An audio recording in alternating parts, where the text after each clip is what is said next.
पहला स्टॉक जो आपकी वॉच लिस्ट में होना चाहिए वो है बायोकॉन का। बायोकॉन में लगभग 5 से 6 डेज की नैरो रेंज का एक डाउन साइड में हल्का सा ब्रेकआउट देने की कोशिश की और वहीं क्लोज किया। तो कल के सेशन में 390 के नीचे अगर ये सस्टेन करता है तो इसका इमीडिएट टारगेट ये स्विंग हाई 365 बनेगा।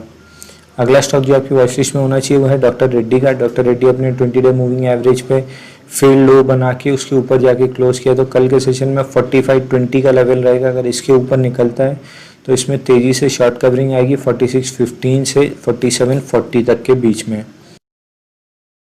Open instant demat and trading account with eKYC. Visit kyc.lakshmishree.com. अगला स्टॉक जो आपकी वॉच लिस्ट में होना चाहिए वो है इंडसइंड बैंक का।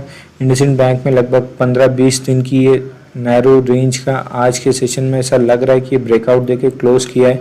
तो कल के सेशन में अगर 534-535 के ऊपर इसको फॉलो थ्रू मिल जाता है तो ये स्टॉक एक अपसाइड मोमेंटम बनाएगा 587 के आसपास तक के लिए। उसके ऊपर ये 750 तक के टारगेट से अप्रोच कर सकता है। अगला स्टॉक जो आपकी वॉच लिस्ट में होना चाहिए वो है नौकरी का। नौकरी में एक साइडवेज रेंज चल रही है और पिछले 2 सेशन में इसने रेंज को नीचे तोड़ने की कोशिश की बट स्मॉल कैंडल्स के साथ क्लोज हुआ है। तो कल के सेशन में अगर 3302 के ऊपर अगर नौकरी सस्टेन करने लगता है तो इसका इमीडिएट एक शॉर्ट कवरिंग ट्रिगर होगी 3557 के लिए।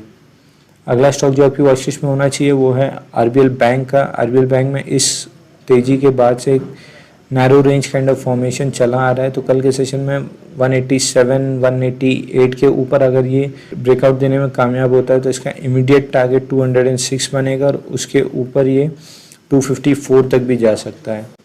अगला स्टॉक जो आपकी वॉच लिस्ट में होना चाहिए वो है सन फार्मा का। सन फार्मा में narrow range kind of formation थी, फ्राइडे उसको ब्रेकआउट दिया और आज के सेशन में कोई फॉलो थ्रू नहीं मिला है।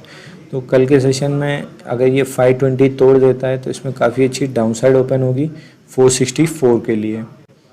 लास्ट एंड फाइनल स्टॉक जो आपकी वॉच लिस्ट में होना चाहिए वो है टाटा कंज्यूमर का। टाटा कंज्यूमर में एक on the upside narrow range kind of formation बनी हुई है और अगर ये 539 को तोड़ता है तो इसमें एक मीन रिवर्शन ट्रेड बनेगा 510 तक के लिए। डेली ऐसे कंटेंट के लिए हमारे वीडियो को लाइक और शेयर करें और हमारे यूट्यूब चैनल को सब्सक्राइब करके बेल आइकन दबाएं। This is Anshul signing off for the day. Thank you.